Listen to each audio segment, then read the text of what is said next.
हम अनु ठाकुर सब गोटेके प्रणाम करै छी। आइ हम एकटा परिछन गीत गाबि रहल छी। आशा करै छी अहाँ सब गोटेके सुनैमे नीक लागत। हमर गीत नीक लागत तऽ हमरा चैनलके सब्सक्राइब करब, लाइक करब, कमेंट्समे लिखब केहन लागल। परिछन चलियौ सखी सुंदर जमैया हे सोहावन लागे।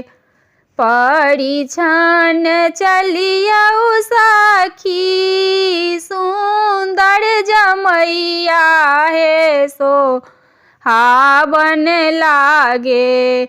बड़ छथि बड़ सुकुमार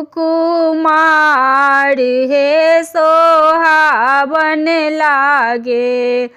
बड़ छथि बड़ सुकुमार हे सोहावन लागे।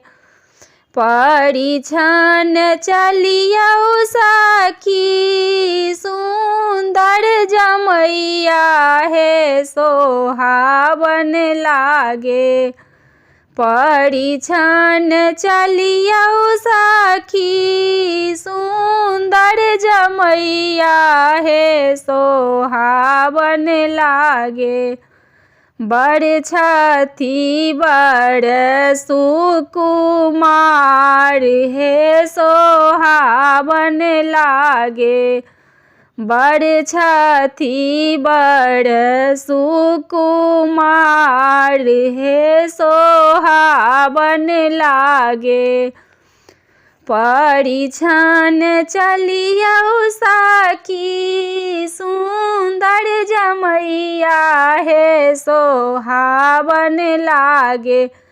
चम चम चमकनी सिर केर पाग हे सोहावन लागे।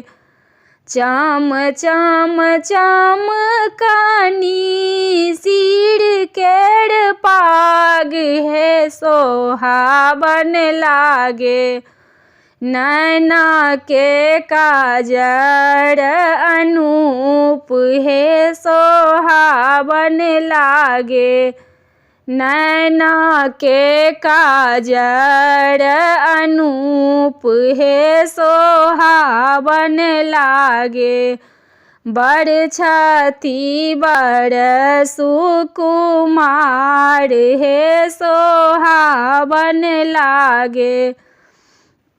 सिया सुकुमारी देलखिन आचरा ओछाई हे सोहावन लागे। सिया सुकुमारी देलखिन आचरा ओछाई हे सोहावन लागे। चलथिन पाहुन श्री राम हे सोहावन लागे।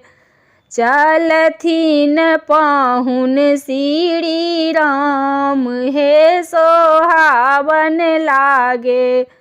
बड़ छथि बड़ सुकुमार हे सोहावन लागे। धीरे धीरे चलियौ रघुवर अचरा न फाट हे सोहावन लागे। धीरे धीरे चलियौ रघुवर अचरा न फाट हे सोहावन लागे। आचरा के दाम अनमोल हे सोहावन लागे। आचरा के दाम अनमोल हे सोहावन लागे।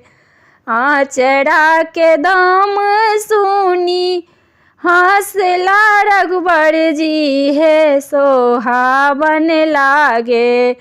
आचरा के दाम सुनी हंसला रघुबर जी हे सोहावन लागे।